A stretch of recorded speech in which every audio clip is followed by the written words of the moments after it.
நெறைய பேருக்கு இருக்கிற ஒரு டவுட், இது நம்ம சேனலான்னு. இதுவும் நம்ம சேனல் தான். ஓகேவா எம்ஜி ஸ்குவாட்? இப்போ வீடியோ பாருங்க. கிட்டத்தட்ட ஒரு 500 வருஷத்துக்கு முன்னாடி இப்போ இருக்கிற பிரான்ஸ்ல அன்னைக்கு இருந்த ஒரு பிரெஞ்சு நாட்டில் நாஸ்ட்ராடமஸ் அப்படின்னு சொல்லப்படுற ஒரு வயசான ஒருத்தர் வந்து அவர் டெய்லி பார்க்க வர நூற்றுக்கணக்கான பேரை எப்பவும் போல பார்த்து முடிச்சுட்டு எல்லாருக்கிட்டையும் நலம் விசாரிச்சுட்டு மறுபடியும் அவரோட வீட்டுக்குள்ள போறதுக்கு முன்னாடி அங்கே வந்த மக்கள் கிட்ட சொல்றாரு, இது வரைக்கும் நீங்க வந்தீங்க எல்லாமே சந்தோஷம், மறுபடியும் நாளைக்கு வராதீங்க, நான் இங்க இருக்க மாட்டேன் அப்படிங்கிற ஒரு விஷயத்த சொல்றாரு. இதை சொன்னவனா அங்க இருக்கிற மக்கள்லாம் நினைச்சுக்கிறாங்க, ஓகே நாளைக்கு அவர் வேற எங்கேயோ கிளம்பி போக போறாரு அப்படிங்கறத நினைச்சிட்டு எல்லாரும் ஓகே ஏன் நல்லா இருங்க அப்படின்னு சொல்லிட்டு அவங்க எல்லாம் கிளம்பி போறாங்க. அவர் வந்து தூங்க போறதுக்கு முன்னாடி அவரோட பர்சனல் செக்யூரிட்டி ஒருத்தவங்க இருப்பாங்கல்ல, அவங்க கிட்ட சொல்றாரு நாளைக்கு நான் இருக்க மாட்டேன் அப்படிங்கறத சொல்றாரு. அவருக்கும் புரியல என்னடா இவர் பேசுறாரு அப்படிங்கறத நினைச்சிட்டு எல்லாருமே குழம்பி இருக்காங்க. அடுத்த நாள் காலையில நாஸ்ட்ராடமஸை எழுப்பலான்னு சொல்லிட்டு நேரமாகுது, விடியுது, அவர் எந்திரிக்க மாட்டேங்கிறாரு, ரூமை விட்டு வெளியே வர மாட்டேங்கிறாரு. என்னது ஐயா இன்னும் தூங்கிட்டு இருக்காருன்னு சொல்லிட்டு அவர் எழுப்பலான்னு போய் பாக்குறப்பதான் தெரிஞ்சிச்சு அவர் இவ்வளவு நேரம் நான் இருக்க மாட்டேன்னு சொன்னது உடல் ரீதியா இல்ல, உயிர் ரீதியா அவர் அங்க இறந்து போயிட்டாரு.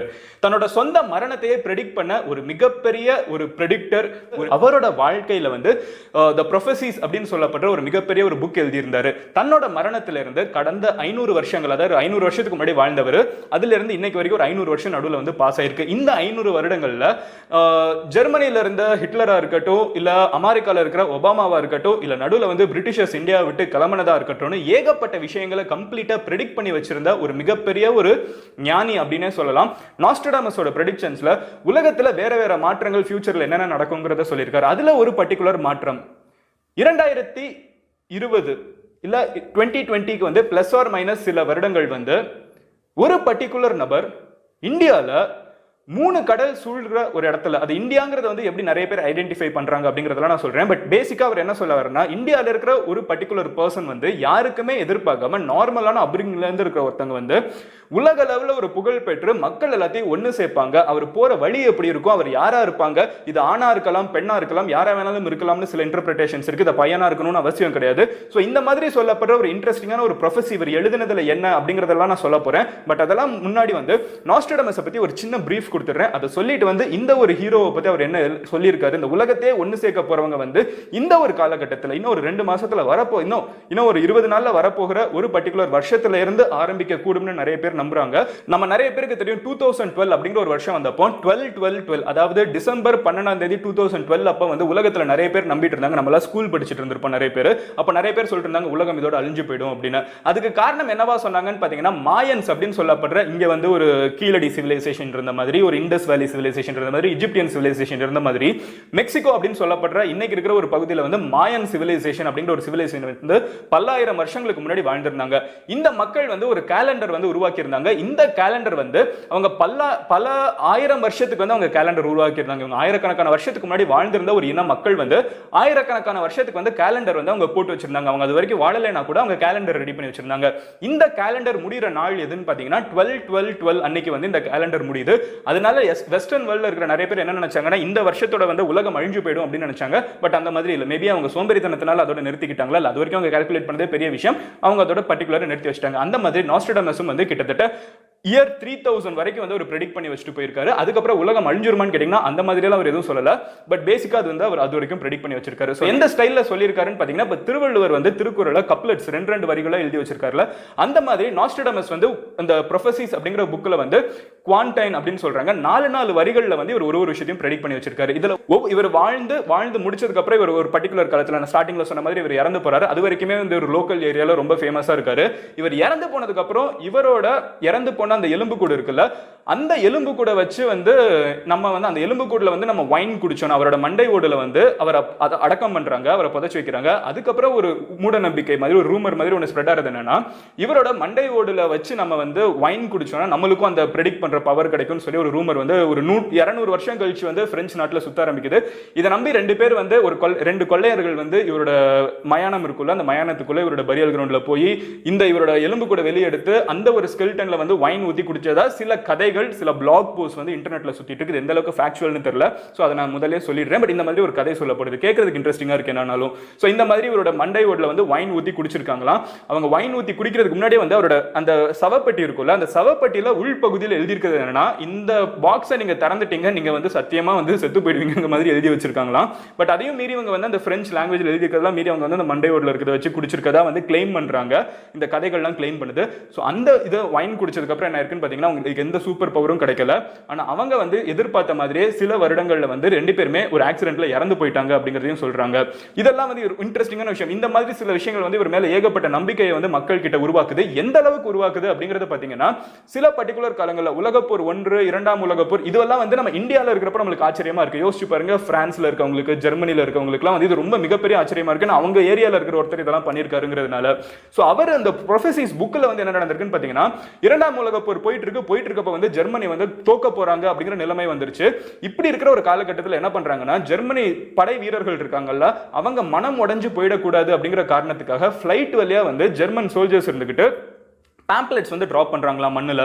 இந்த பேம்ப்ளெட்ஸ்ல எல்லாம் என்ன எழுதி இருக்குன்னா, நாஸ்ட்ரடாமஸோட ப்ரொஃபசிஸ்ல இருந்து நாங்க பேப்பரை காமிக்கிறோம் அப்படின்னு சொல்லிட்டு ஆக்சுவலா வந்து அதுல அந்த குவான்டைன் அந்த 4 வரிகள் எழுதுனது என்னன்னா, இப்படி இந்த ஜெர்மனியை வந்து காப்பாத்துறேன்னு சொல்ற ஒருத்தங்க வந்து தோத்துடுவாங்க அப்படிங்கிற ஒரு விஷயம் எழுதி இருக்கு. அதுல வந்து ஹிட்லர் தோத்துருவாங்கிறது எழுதி இருக்கு. ஆனா அதுல அவர் ஹிட்லரோட ரைஸே வந்து அழகா எழுதியிருக்காங்க. அதுல சொல்லியிருக்காரு, ஒண்ணுமே இல்லாத ஒருத்தன் வந்து ஒரு மிகப்பெரிய சர்வாதிகாரியாவா, ஆனா அந்த சர்வாதிகாரியே வந்து அந்த நாட்டுக்கு வந்து ஒரு மிகப்பெரிய பிரச்சனையா இருப்பாங்கிறதெல்லாம் அவர் எழுதி வச்சிருக்காரு.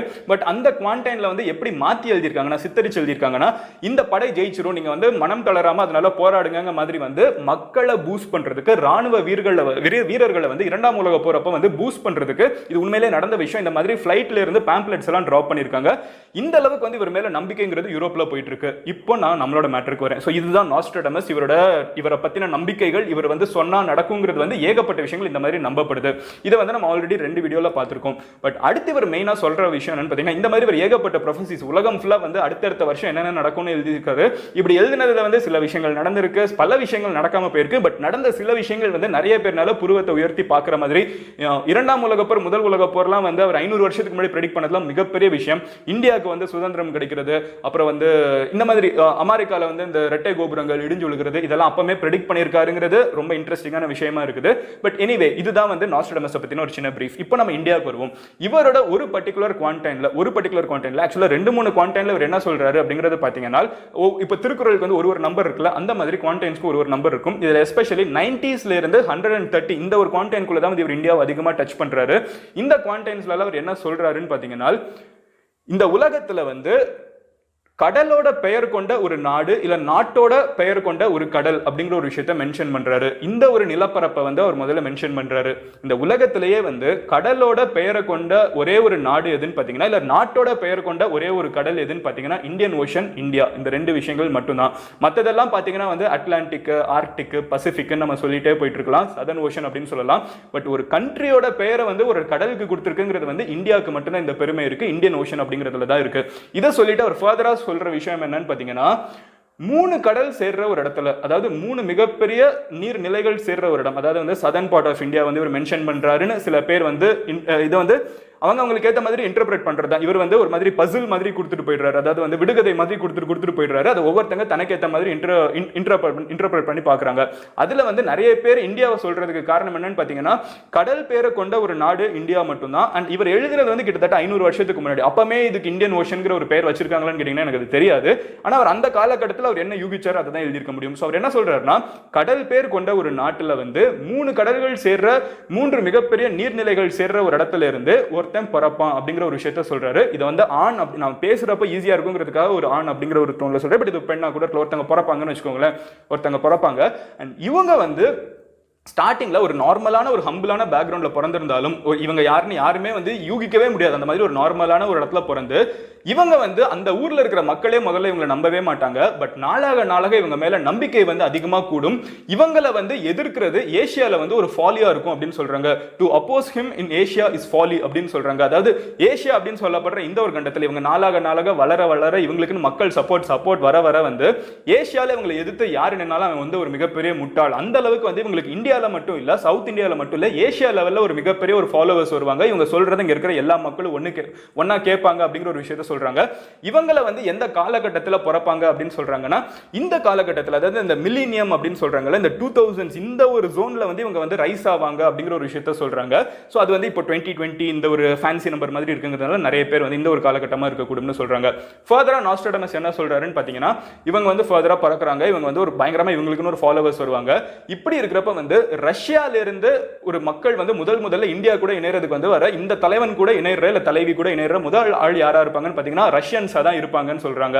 ரஷ்யா ஏன் வந்து இவங்க கூட பேக்கப் வருவாங்கன்னா, ஆல்ரெடி உலகம் வந்து ஒரு மிகப்பெரிய போராட்டத்துக்கு நடுவில் போயிட்டு இருக்கும். இந்த ஒரு காலகட்டத்தில் உலகமே ரெண்டு சைடுல ஏதாவது ஒரு சைடு சூஸ் பண்ண வேண்டிய ஒரு நிலைமையா இருக்கும். இந்த ஒரு நிலைமையில வந்து ஏன்னா மக்கள் வந்து நிறைய சண்டை போட்டுக்கிட்டே இருப்பாங்க. குட்டி குட்டி நாடுகள் வந்து பெரிய பெரிய நாடுகள் வந்து பிரச்சனை பண்ணிட்டு இருப்பாங்க, புள்ளி பண்ணிட்டு இருப்பாங்க. இந்த மாதிரி மத்தவங்க பண்ற பிரச்சனையை வந்து கேட்டு இந்த ஒருத்தவங்க வந்து இந்தியால இருந்து, சவுத் இந்தியால இருந்து இல்ல இந்தியால இருந்து வந்து தலைமை தூக்கி வந்து முன்னாடி வந்து நிப்பாங்க. இவங்களுக்கு வந்து ஈஸியா ரஷ்யாவோட சப்போர்ட் கிடைக்கும்னு சொல்றாங்க. ரஷ்யா வந்து இவங்களை கம்ப்ளீட்டா எம்ப்ரேஸ் பண்ணிட்டு இவங்க ஒரு தலைவனாவோ ஒரு தலைவியாவோ பார்க்க ஆரம்பிப்பாங்கன்னு சொல்றாங்க. அதுக்கப்புறம் என்ன நடக்கும்னு பாத்தீங்கன்னா, இவங்க வந்து தன்னோட படைகள் இது வந்து ஒரு ராணுவம் மாதிரி காமிக்கிறாங்க. இது வந்து வெறுமனே சப்போர்ட் அரசியல் மட்டும் இல்ல, இவங்க வந்து இது வந்து ஒரு போர்க்களம் மாதிரி காமிக்கிறாங்க. ரஷ்யாவோட சப்போர்ட் வர வரைக்கும் நாடுகள் வந்து ஈஸியா அவங்க கூட இணைஞ்சிரும். பட் அதை தாண்டி வந்து இவங்க மீதி இருக்கிற யூரோப்புக்குள்ள போறப்ப, அதாவது இன்னைக்கு இருக்கிற யூரோப்பியன் யூனியன் இருக்குல்ல, இதை வந்து அவர் மென்ஷன் பண்றது தி கிரேட் மார்க்கெட் பிளேஸ் அப்படின்னு சொல்றாரு. இந்த மிகப்பெரிய வணிக சந்தைக்குள்ள வந்து இவர் என்டர் ஆவாங்க.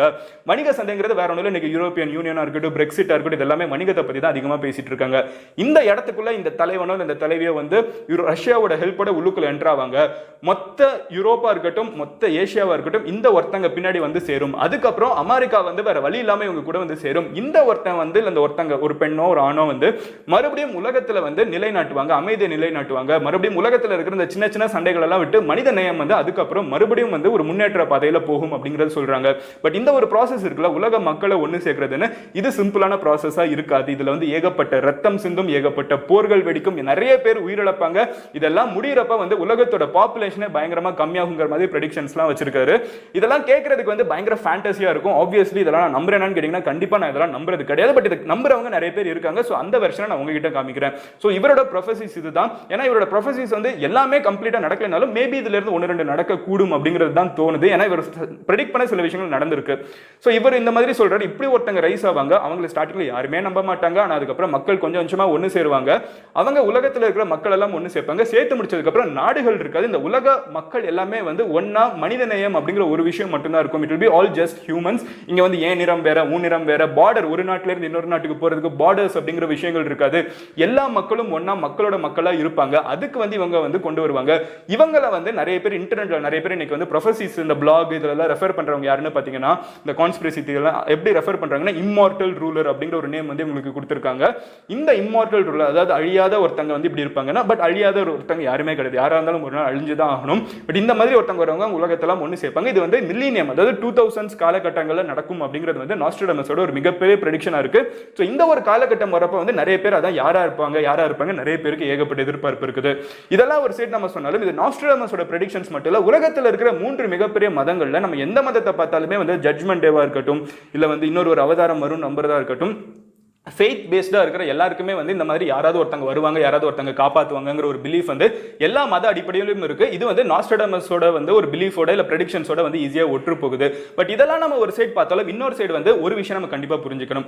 நாஸ்ட்ராடமஸ் இதை சொல்லியிருக்காருங்கிறதுக்கு இது நடக்குமா நடக்காதாங்கிற கேள்வியை வந்து நான் உங்ககிட்ட விடுறேன். அதை நீங்க கமெண்ட்ல லீவ் பண்ணுங்க. பட் என்னோட பர்சனல் ஒப்பீனியன் என்னன்னு பாத்தீங்கன்னா, நாஸ்ட்ராடமஸ் என்ன வேணாலும் ப்ரெடிக்ட் பண்ணிட்டும், எந்த மதங்கள் என்ன வேணாலும் சொல்லட்டும். பட் எனக்கு தெரிஞ்ச ஒரு சின்ன விஷயம், இன்னைக்கு நம்ம ஒரு மனுஷனா இந்த உலகத்துல வாழ்ந்துட்டு இருக்கப்போ நம்ம வாழ்ந்துட்டு இருக்கோம். பட் நம்ம எல்லாத்துக்குமே தெரியும், நம்ம இந்த உலகத்தை நம்ம சுவாசிக்கிற காத்தா இருக்கட்டும், நம்ம யூஸ் பண்ணிருக்கிற ஃபர்னிச்சரா இருக்கட்டும், இதுவுமே வந்து நம்மளோட முன்னோர்கள் கிட்ட இருந்து நம்ம இதை வாங்கல. நம்ம எல்லாம் வந்து நம்மளுக்கு அடுத்து வரப்போற ஜெனரேஷன் கிட்ட இருந்து அவங்க யூஸ் பண்ண முடியாத அளவுக்கு இப்போ இருக்கிற ரிசோர்சஸ், அது பெட்ரோல்ல இருந்து உலகத்தை பொல்யூட் பண்றதுல இருந்து நீர்ல இருந்து எல்லாத்தையுமே அலட்சியமா யூஸ் பண்ணிட்டு இருக்கோம்.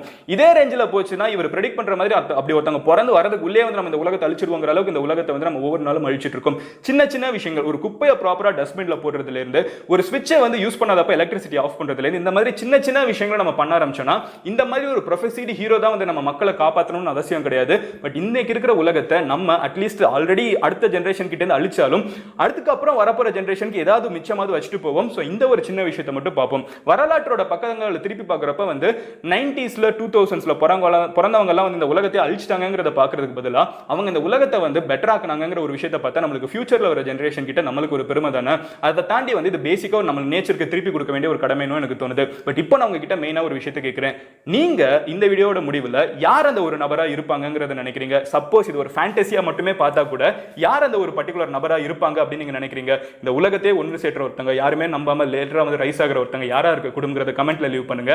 நாளைக்கு உங்களை இன்னொரு வீடியோல பார்க்குறேன். until then bye, Madan Gauri signing off here. 2020 நாஸ்ட்ராடமஸ் என்னென்ன ப்ரெடிக்ட் பண்ணியிருக்காருங்கிறத வந்து நம்ம தனி லிஸ்டா பார்ப்போம். ஒரு டாப் 10 ப்ரெடிக்ஷன்ஸ் மாதிரி அது இன்னொரு வீடியோ வந்து வருஷம் முடிகிற ஒரு நேரத்தில் பார்ப்போம். But until then bye, Madan Gauri signing off here. நாளைக்கு உங்களை இன்னொரு வீடியோல பார்க்குறேன். until then cheers, take care, bye, cheers.